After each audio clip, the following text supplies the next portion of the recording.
Iš paskutinių įvykių, tai manau, didžiausia nesėkmė mūsų tai Budrio, kur, aš manau, dar kartą aš esu tikrai ne vieną kartą pasakęs, tai manau, didžiausias gėdos Lietuva negalėjo patirti po Gabrieliaus Landsbergio. Kai nusprendė vyrai su kuokomis pakariauti prieš tanką, tai užsidarė sienas.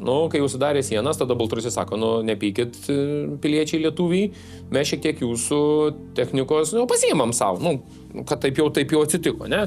Tai jie pasiėmė, kilo tada skandalas, aš sakau, atidarykit jūs tas sienas, nebedurniokit, planuokit susitikimą viceministro, ministrų lygmenį arba diplomatų lygmenį, tada išvadinamas aš ten kremlinis, maždaug nesuprantatis, ką darau ir panašiai.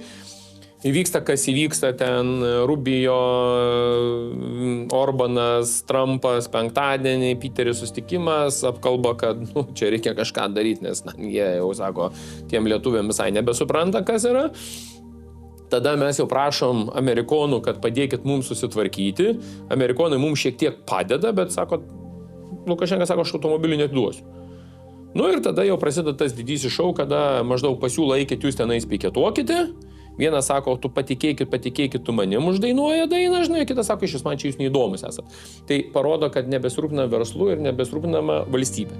Dabar aš vietoj būdamas Amerikos prezidento pateikčiau 3 išnis. Arba aš vežu per Gdanską, arba vežu per Ventspilį, arba per Užlužus. Duodu aš jums 3 pozicijas. Arba ką reikia lietuviam daryti, tada sakom, mes leidžiam vežti per Lietuvą, bet vežam Lietuvos geležinkeliai, krova per mūsų Klaipėdos valstybinį uostą, per šitą, ne? Tada ką tai reiškia? Tu užsikuri ekonomiškai, vienas yra dalykas, Amerikos akyse, bet kokia atveju sako, geras sprendimas, masto galvoja, reiškia, ne, jau savarankiškumą tokį bando turėti, bet čia tada atsidurėm į sieną su savo vertybėmis. Ar mes išdystam jas pereiti ar ne?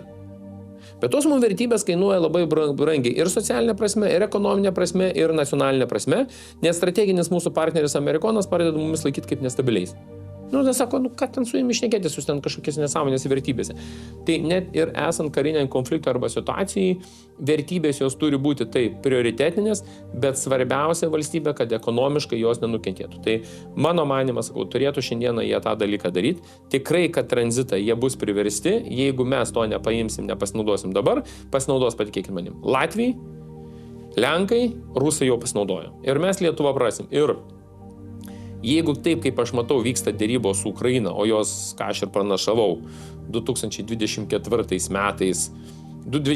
metais kovo mėnesį, aš tada buvau išskridęs Ispanijoje, gyvenau, tai aš dar publikaciją parašiau, kai man uždavė, kiek tai metų vyks karas, sakau, nuo 3 iki 5 metų. Tai ten tada visi mane užsipuolė, maždaug tu nesupranti, kas kaip yra. Tai jeigu bus pasirašyta taikos sutartis, tai man tada įdomu klausimas, o kaip grūdai iš Ukrainos, kur keliavo per mumis, kaip jie bus toliau kariaunama, ar mes toliau Lenkija iš mūsų tos grūdų krovinius pasims, ar kažkur kitur nusės, nes jau tada per tuos 3 metus Ukraina tiek prisikulus grūdų, kad ten neturėtų kur juos dėti, bet jos kažkaip išplukdo, išveža.